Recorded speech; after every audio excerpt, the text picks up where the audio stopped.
পুৱাতে উঠিলৈ লাহনীখন কান্ধত লৈ নৱ গৰু গা ধুৱাবলৈ যাওঁ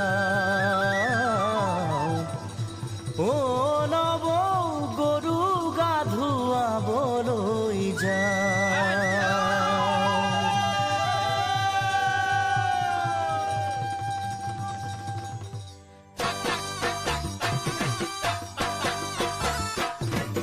দীঘলতিৰ পাত মাখিয়তিৰ চাট হাতৰ খৰি কাঠ লাও বেঙেনালৈ গৰু গা ধুৱাবলৈ যাওঁ। দীঘলতিৰ পাত মাখিয়তিৰ চাট হাতৰ খৰি কাঠ লাও বেঙেনালৈ গৰু গা ধুৱাবলৈ যাওঁ। আহিয়ে পাব লাগিব কিন্তু চুৰিয়াখলৈ ককাইদেউৰ পাঞ্জাবী